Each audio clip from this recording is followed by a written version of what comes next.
Welcome back. You're watching Sokoni here on Morning Prime, holding court this morning with Bill Okero, businessman. Also, we have Punyasi Sakwa, who is the chair of Vision 2030 Secretariat, the chair of KEPSA Foundation. This is Engineer Patrick Obath, and the chair of Kenya Diaspora Alliance, Dr. Shemo Chwodo. We are looking at, you saw that was on the front page of the Daily Nation this morning. And just speaking broadly on the aspect of public procurement and contracting and how these tenders are awarded, how transparent are they? This is what we were on before we took a short break. Eye-popping figures given here, and some of the stadia that were not completed according to the Auditor General. And we want to hear from you, Patrick, on how now you can mint money from contracts. Yeah, I was going to say that minting money from a contract is done by me, the engineer. I designed that contract so that there are specifics in there that allows me to do two things. One, with the contractor, we collude to make him the cheapest.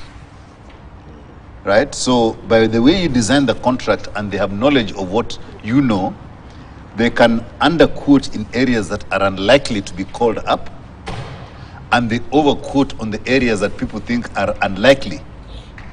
Right, are unlikely to be called up. So the areas likely to be called up, underquote. And the areas that are unlikely to be called up, overquote. And the areas unlikely to be called up are normally called provisions in the contract. So you don't put them in the evaluation. So the day it comes up, because I'm an engineer, I know that the provisions are the ones that are the major ones. So you find that when we signed the contract, there was an amount and everybody budgeted for that amount.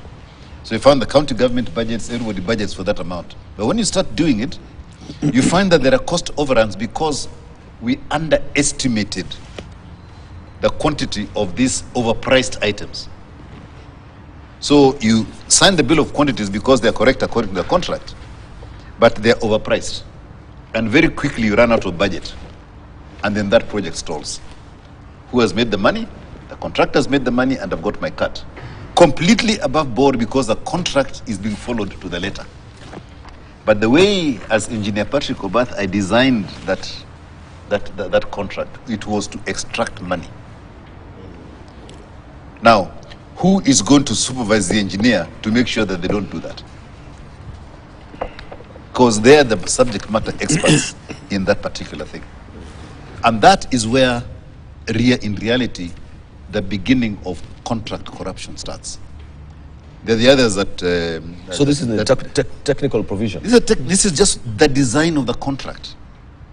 The way I put the contract together, the bill of quantities, everything else. I am the one who is a technical expert. I designed that corruption in that contract.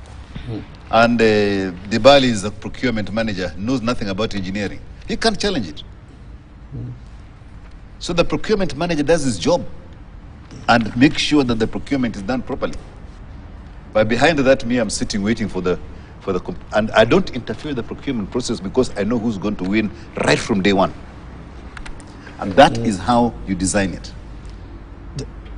Right? And then you find, and I'm not saying this stadium were designed that way, but at the end of the day, you find that all of a sudden the budget runs out. But I've made my money. Yeah? And then what Bilo was saying, when you go around and you look at the completion percentage, right?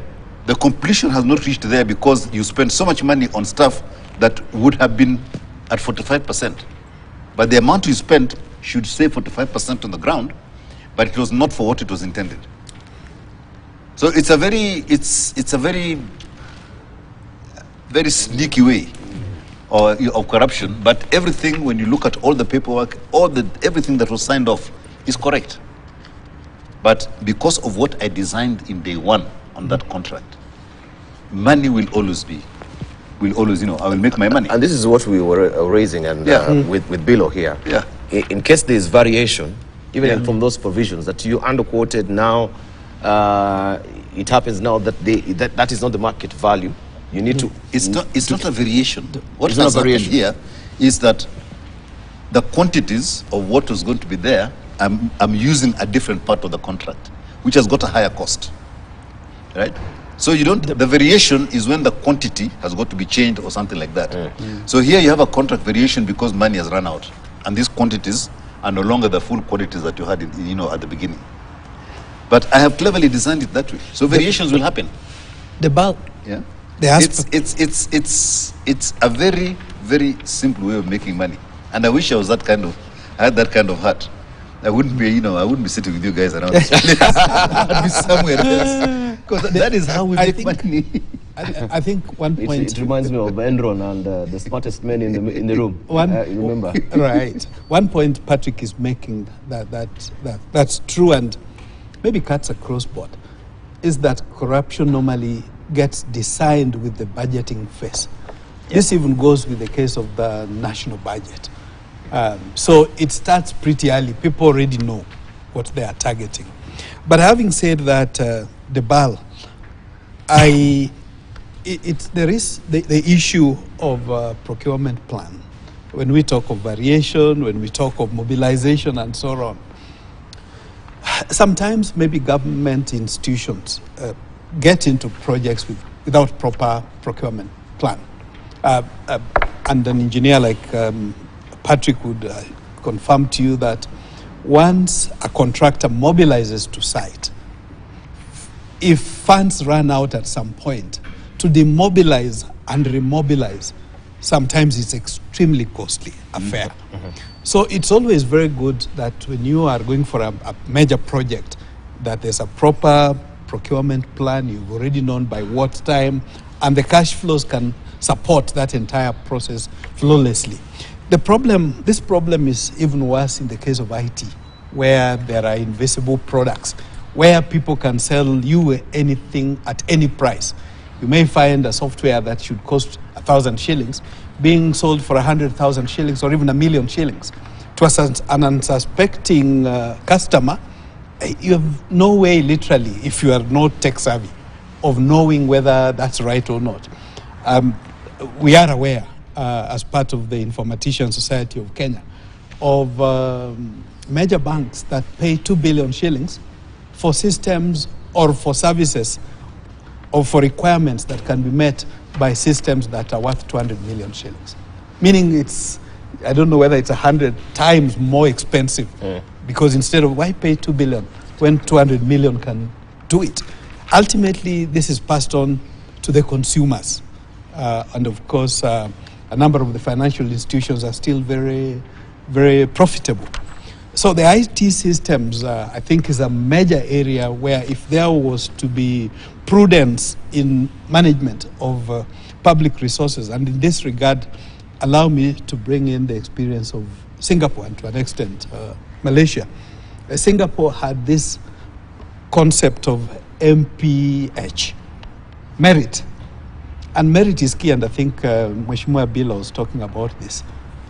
I know of a number of Kenyans, I included, who never bid for government projects. We long decided government jobs, government projects are things you don't go for.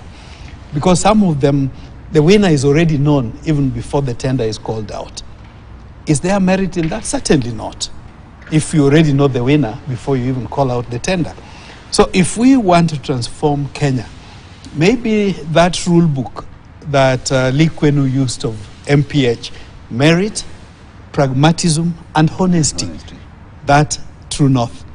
If we could just get those right, there's no reason why Kenya could not be among the giants, not just of Africa, but of the world.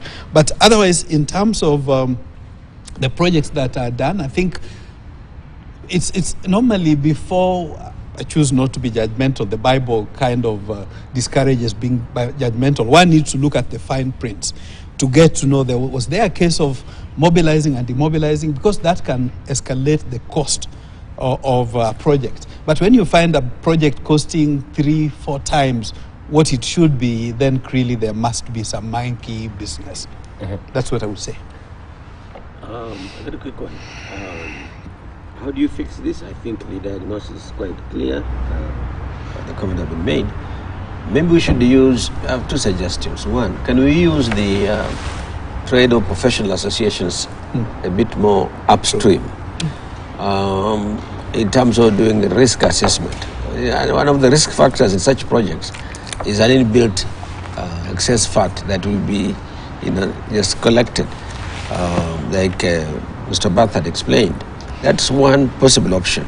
The second one is, I think the clients themselves need to have more exposure to what it might take in putting this together. The engineers like to confuse and tell us this is very complicated, you can't touch it, and so on. But the truth of the There's a matter valve is, here. I remember there's a valve that was being made there at Hillhouse. And they use jargon.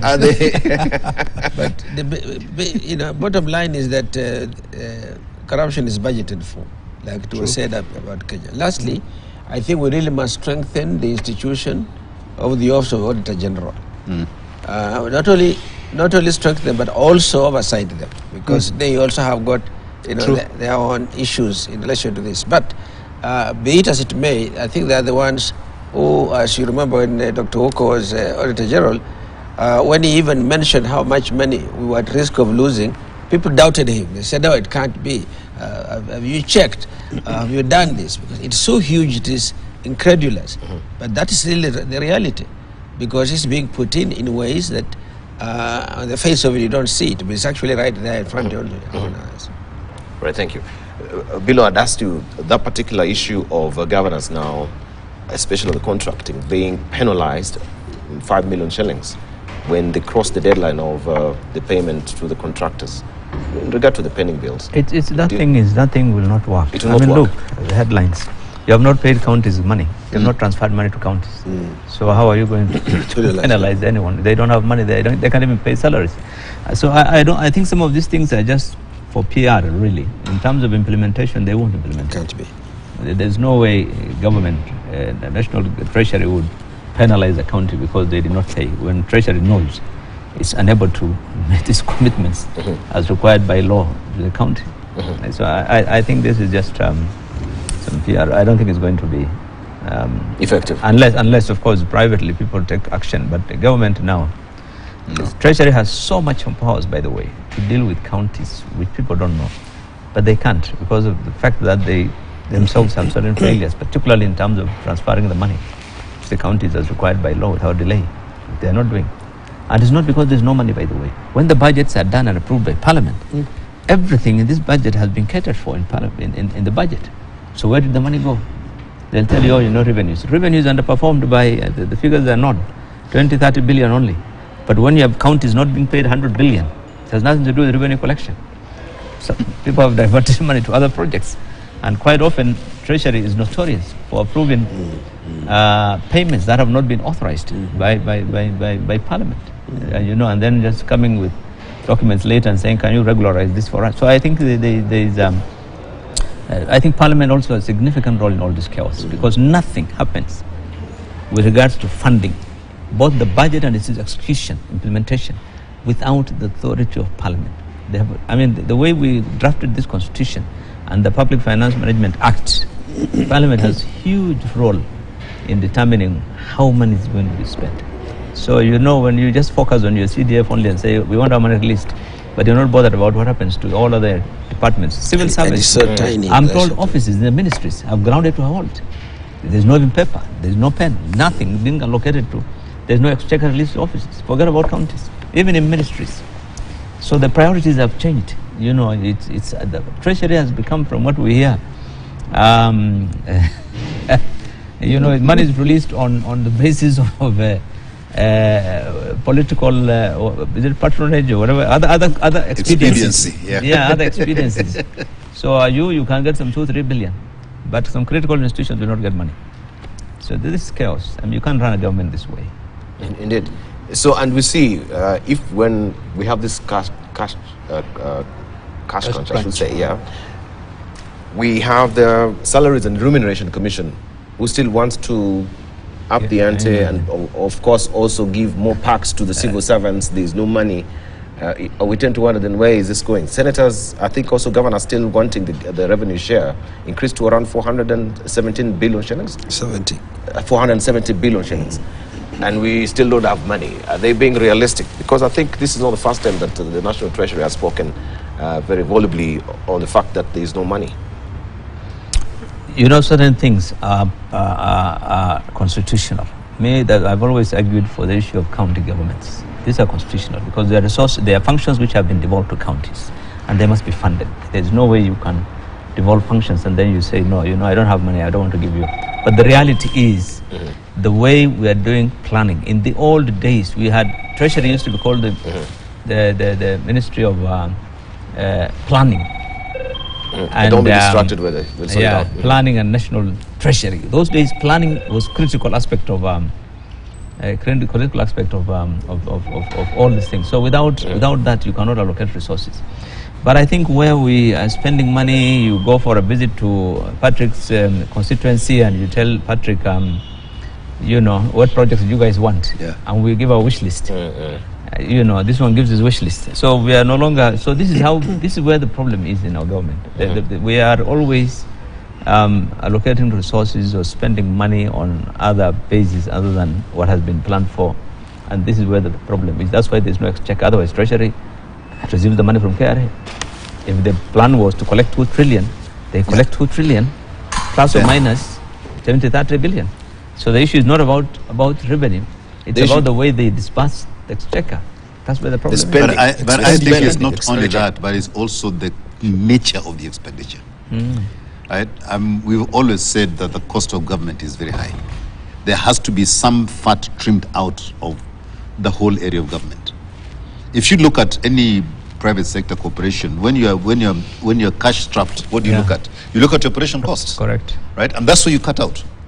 Right? And you trim your operational cost until you have the bare minimum to run the business. And then once the business then comes back, you can begin to put a little bit more back and improve the operational area. But this is the one single thing that any government so far, all the governments that have been there, have been unable to trim the fat in the operational area. And that means that even as the increase of revenue collection is happening, this these operational costs are following it very closely. So that when you're now beginning to look at now disbursement to other areas which are not at the central government, it is very difficult to do it because you actually don't have the money, right? If you look at the development, the evolution of the cost of running a county, you'll also see the same thing beginning to happen there as well. So at the end of the day, we have to cut our cloth to suit the size that we have. And then we begin to juggle with that, get things working, and then move from there as we go forward. But right now, I think much as what we say, the government will be unable to meet a lot of the costs that it's supposed to meet in the country. And with the current government, we see they'd actually promised to pare down on some of this expenditure, but that has ticked up by 87% on the recurrent expenditure. I have not looked at the figures accurately, but I have a comment to make on this issue of current expenditure. I think we have been brought to believe that anything recurrent is not as good as anything development, quote unquote. The truth of the matter is that sometimes to get the systems running, to have today's capacity utilized, you must spend the current expenditure. Otherwise, you can't move. You can always plan to build that extra dam, but today's dams must also be working because the new one coming along is not enough. But also in sectors like health and education, it's the current expenditure that is the dominant thing. So, and since we have had high inflation for some time, there's pent-up demand. So I'm sure where there's an opportunity, it's going to move up to market costs if we have an opportunity. So 87% increase in a particular sector, I don't have the facts in front of me, is a possibility, but I think it's something that we should expect. All right.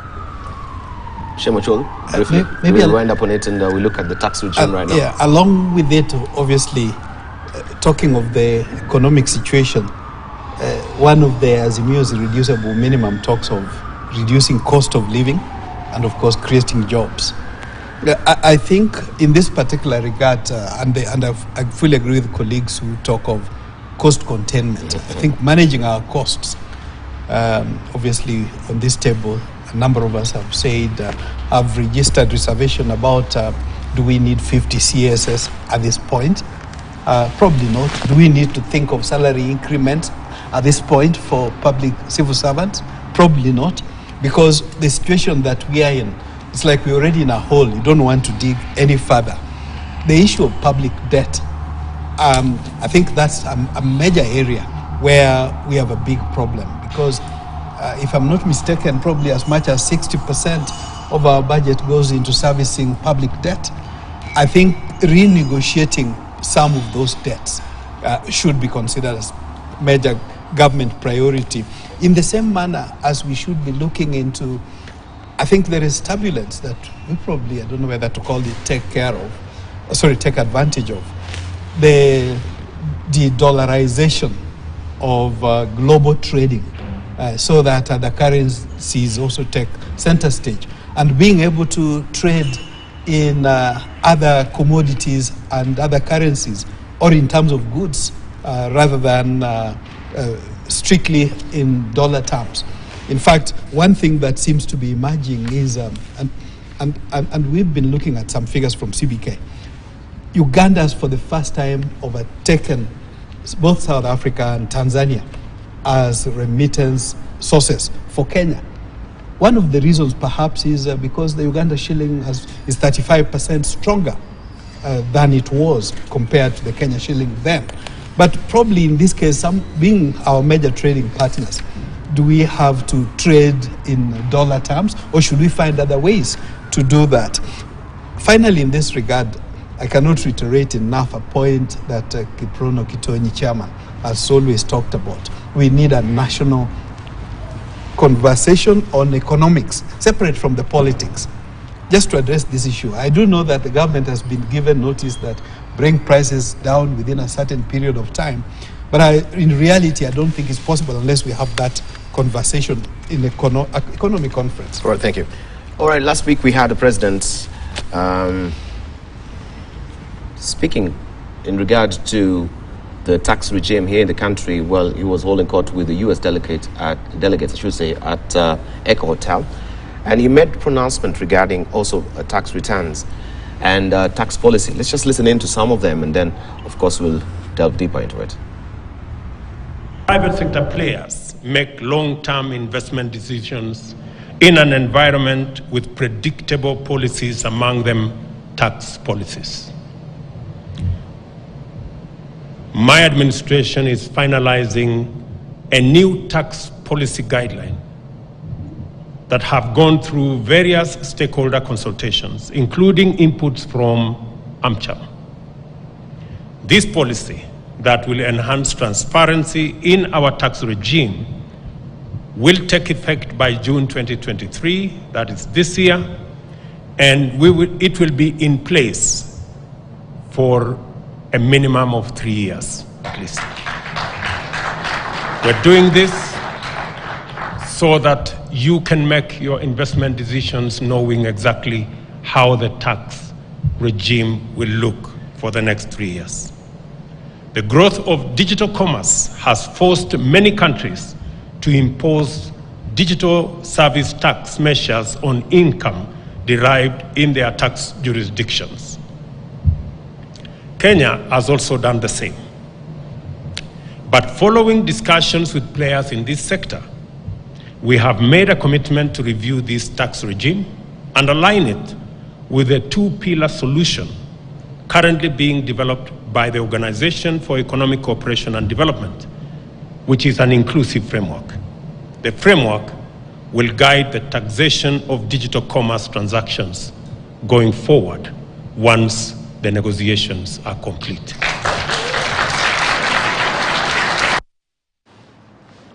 All right, those are new pronouncements from the president. What does it really portend in terms of the Statutory Instrument Act?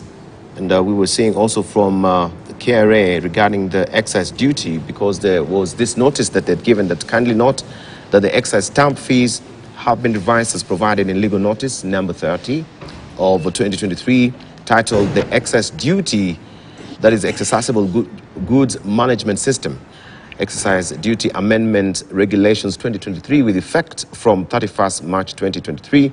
The revised fees are shown also in the KRA website through, of course, the link that they had provided.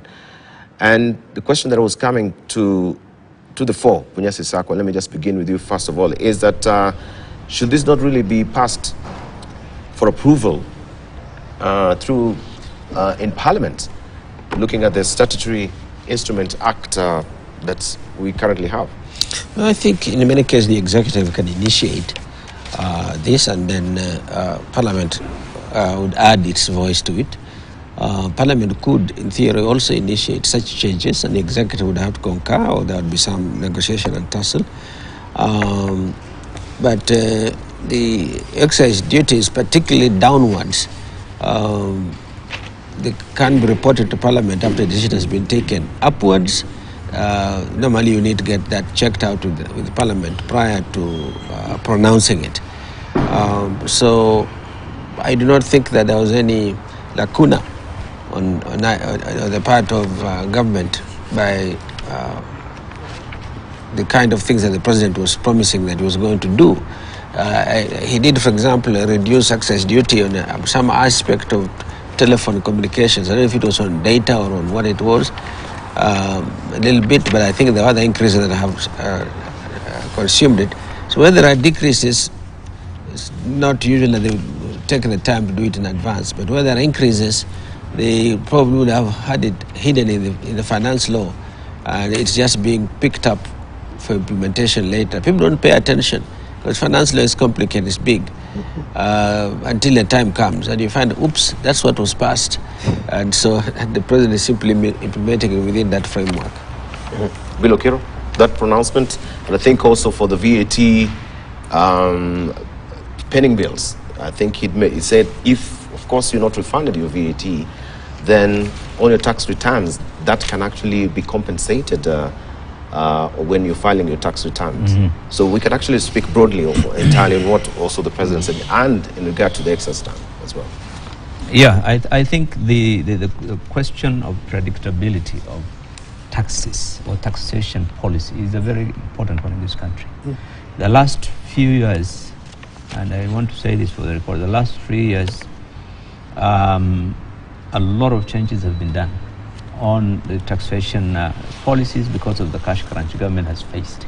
You know, removing incentives for investors, making it very difficult for investors to really predict the tax policies, because capital allowances are removed, you reduce this, you remove that, you remove this, all an attempt to try and raise money, you know, every time. So the promise by the president that, you know, the taxation policies would now would be made more predictable, and they will not be subject to changes for 3 years. This will be very important for investors in general.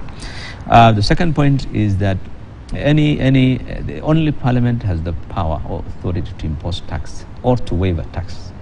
This government has tended to exercise that power through the Treasury and KRA, which is illegal. They don't have. I'll give you a good example. For example, all these duty-free imports of food they're trying to do through KNTC is illegal. They have no powers. Absolutely. The government cannot wake up, a Treasury cannot wake up and say, we have removed excise duty, we have reduced it this way, we have reduced it that way. Taxation is a preserve of Parliament. You know, and I think it should not even be something that they will regularize later. They should not be able to implement. I cannot tax a business, or, you know, without law in place, and that law comes from Parliament. And so I think as much as possible the government should restrict their, you know, and I know that the problem is because of this desire to raise money, and things have been made very difficult because of the economic situation. So I think in general, yes. For example, the VAT refunds is a major issue for businesses in this country, affecting cash flow. And you get into a situation where you want money from government on this type of tax, but on the other one, you're required to pay, and we've been arguing for years. Why can't I not offset? It's the same authority, it's the same government. I have 100 million due from government, and you want me to, sometimes my services are shut down because of $1 million, and I have 100 million due from government, you know, in VAT.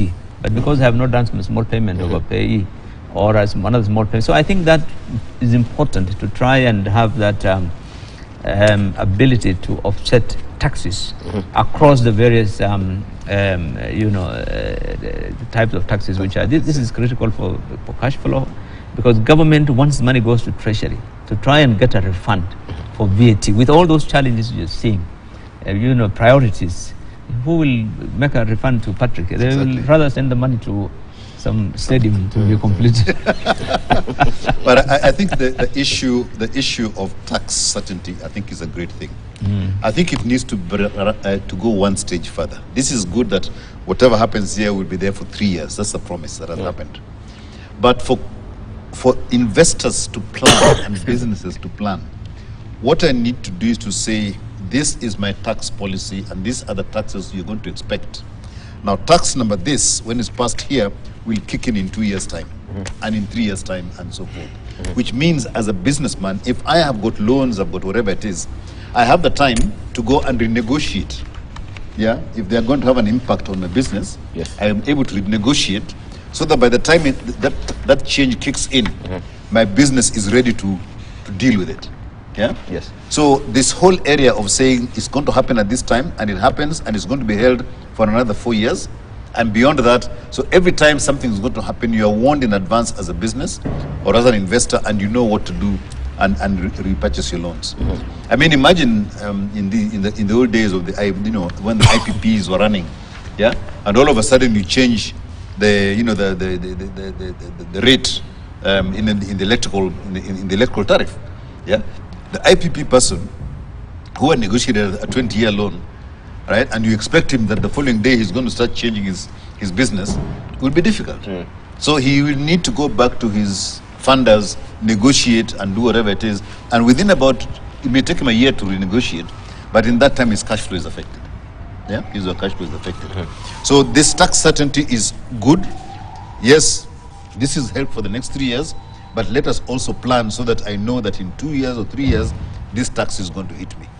And what was talked about in terms of the tax refunds, if it works and it happens the way it was pronounced by His Excellency the President, that would be a real boon for businesses, right?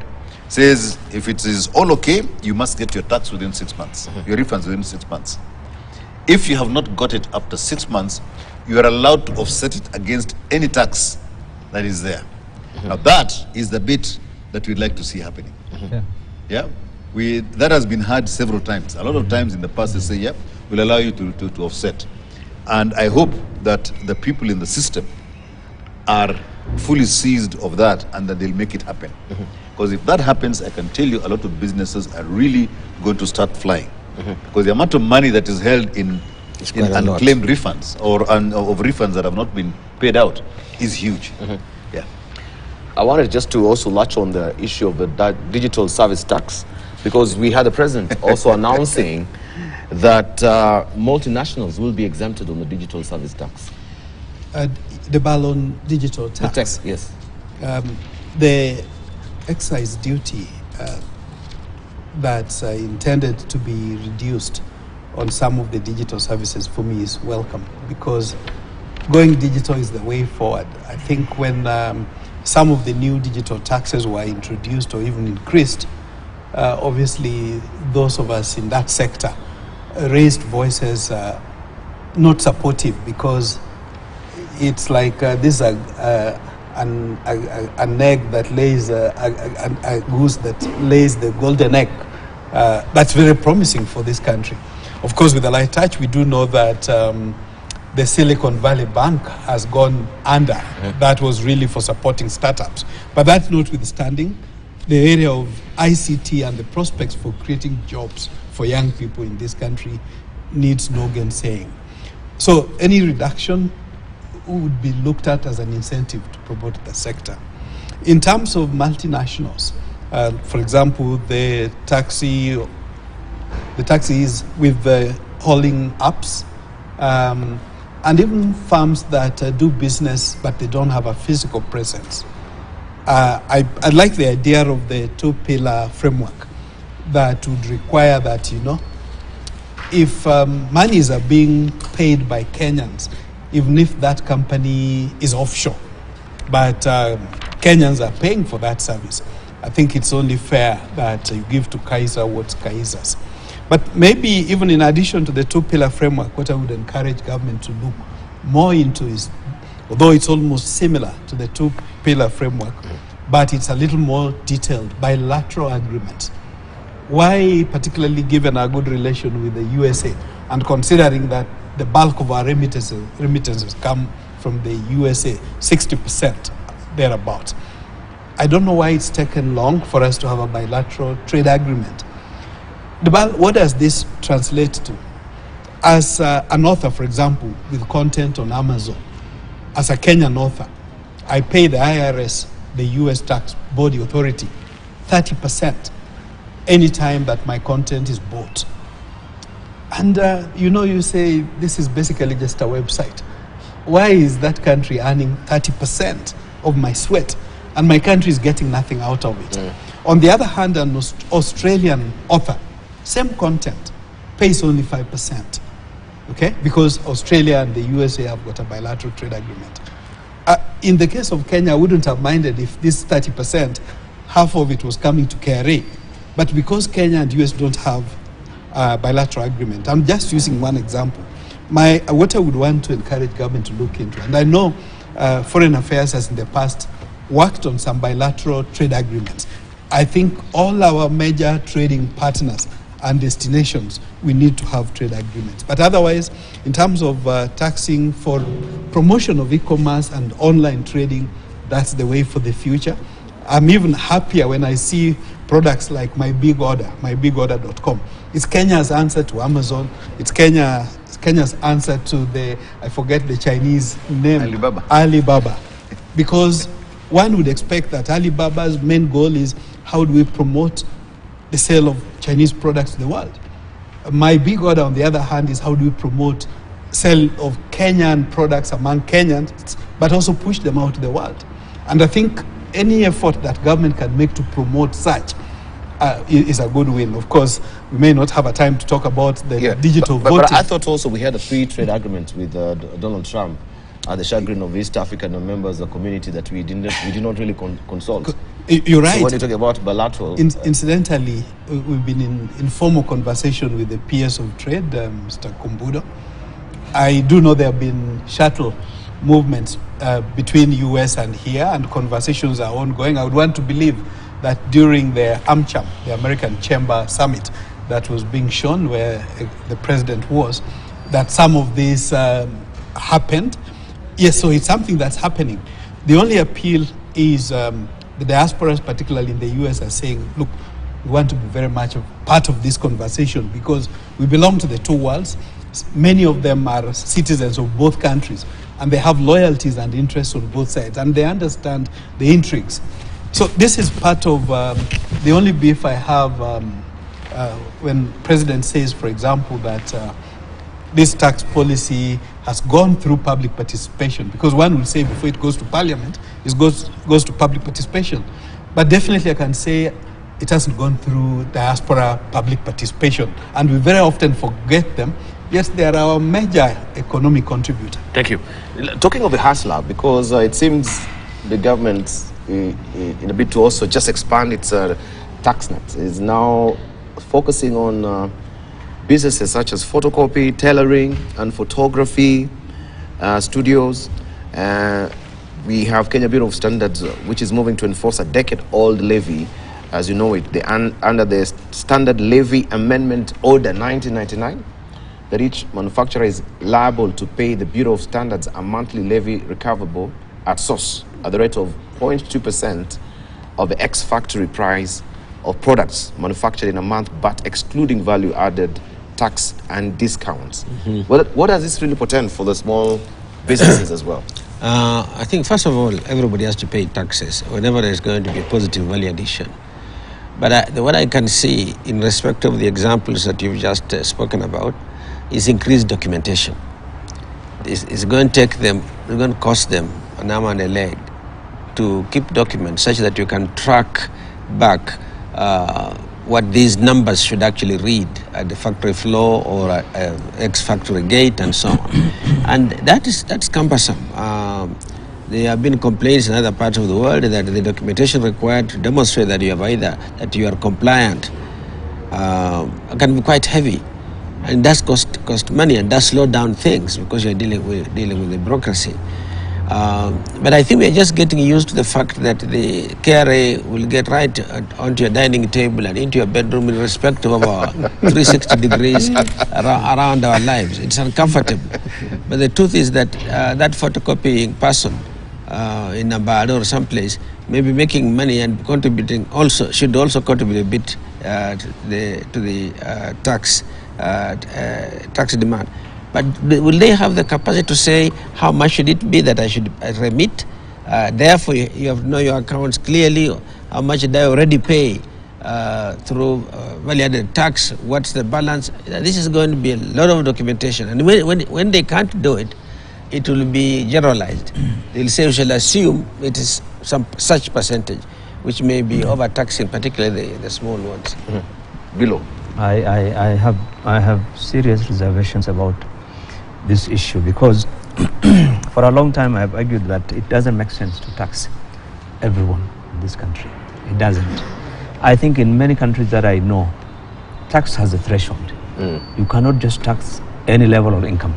If your income is below a certain level, even on salaries, by the way, if your salary today is below 25,000 shillings, you don't pay any income tax on your salary. The same way in businesses, there are thresholds, limits that you need to set. Say, look, if your business is making not more than 1 million shillings a year, why must you be subject to tax? That's number one. Number two, should the government want to tax? When the Kibaki administration came in, they really focused on the best way of taxing, and the best way to generate more taxes, indirect taxes. Indirect tax is more fair, and you will not feel it. For example, when this photocopy person buys the photocopy machine, he's paid VAT. There's VAT in that photocopy machine that he bought. When this hair salon woman bought something, in all the equipment she's buying, there's a VAT on whatever. That kind of service. But to say we will charge income tax, keep your records, how many shillings you have earned. The shoe shiner, everybody has to pay. If you make 20 shillings as a hustler, Mama Mboga, you out of 20 shillings, you have to pay a shilling for tax. No, I think that's misplaced. Number one. Number two, our problem is not that we are not paying taxes. And I have said this often. There's international benchmarks used for determining whether a nation is really paying taxes. And this is, you look at the national revenue collection as a percentage of your GDP. And we are doing very well. Across Africa, it's about the highest. Anybody can challenge me on this. It's about the highest. We are among the highest. We are doing very well. You can't compare with countries in the neighborhood. Kenyans are paying the taxes. Our problem is not revenue. Our problem is how you use the money.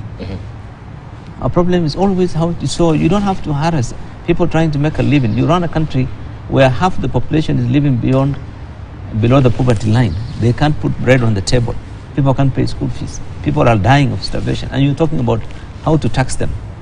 On every little business that they do. No, I think there is a lot that can be done to collect money from the formal sector, which is being collected, and they can enhance the activities in that area. There can enhance activities in institutions which are related to government. There was a time I wrote formally to the director when I was in the Senate, to the director at KRA. Because I realized in the counties, all these contracts being given out, there are taxes which are deducted. There is withholding tax, there is VAT, all those things have been deducted and goes into a commercial account, but it's not being remitted to KRA. And I asked the KRA guys, can you investigate how much money you're getting from the counties? Just take up, and I gave them figures of how many contracts have been given out, capital projects. Nobody. Because of graft, nobody's bothered. They didn't bother. They write to me 2 months, 3 months later, and they say, we have some 200 million which due from counties. Those guys are jokers. And in one county alone, I gave them figures that these guys have given out projects worth, in 5 years, 40, 50 billion. So I think there are many ways you can raise money, but not really focusing on people who are already struggling to make a living.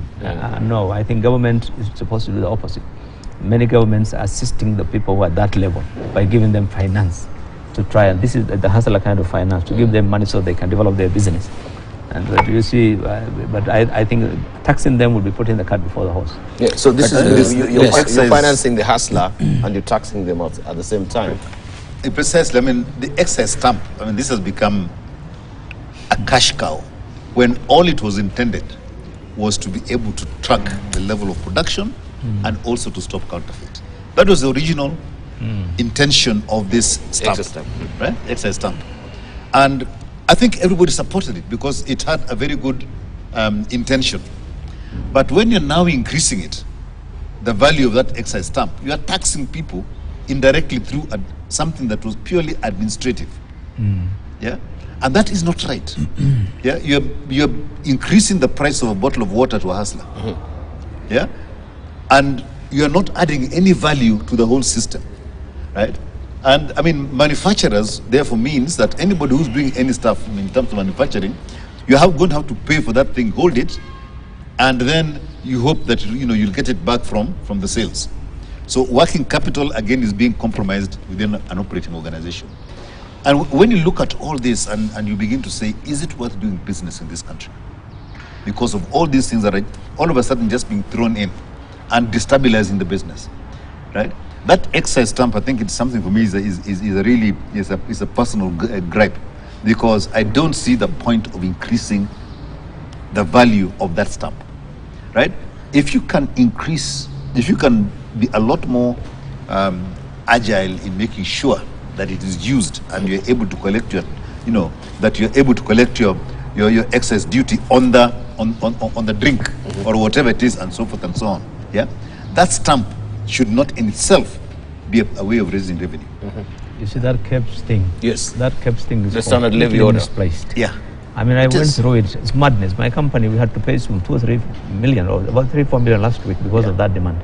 Yeah. And they're doing that across the board. Their definition of manufacturing is strange. It includes bodybuilders who are doing their little thing.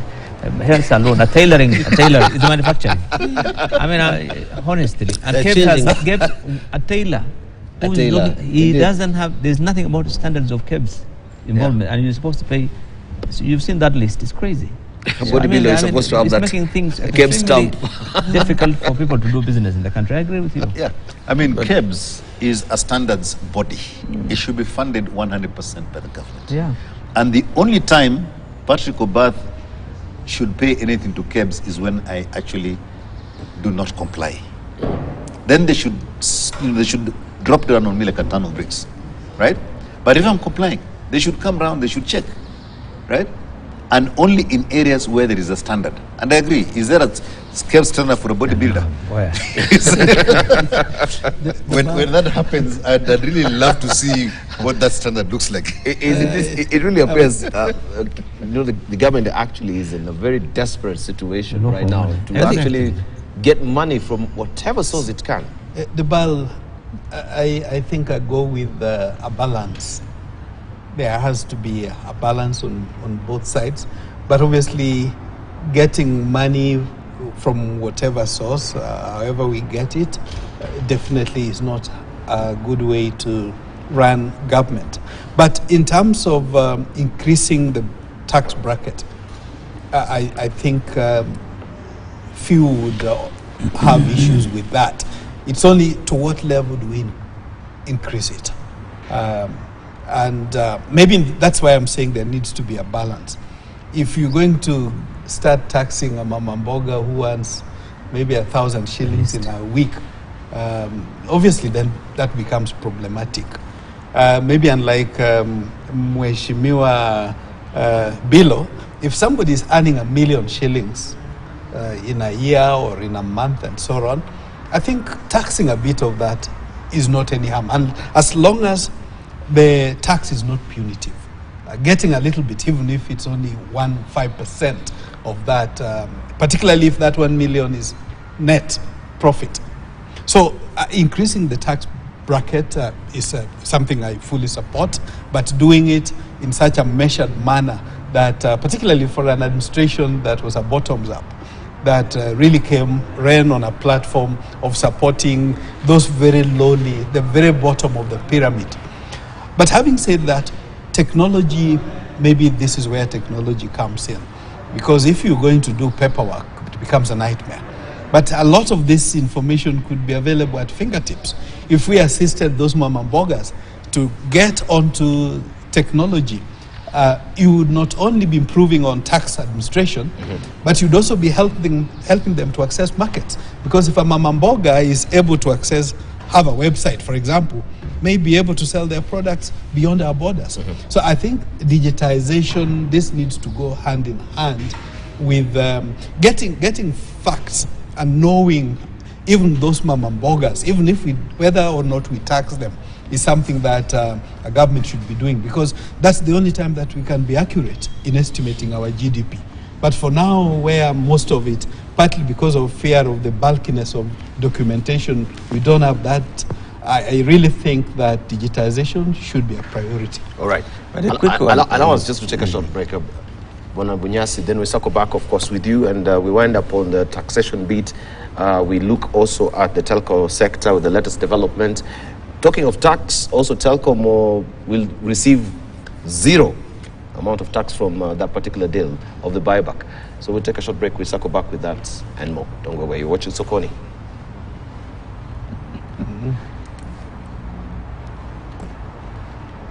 My friend.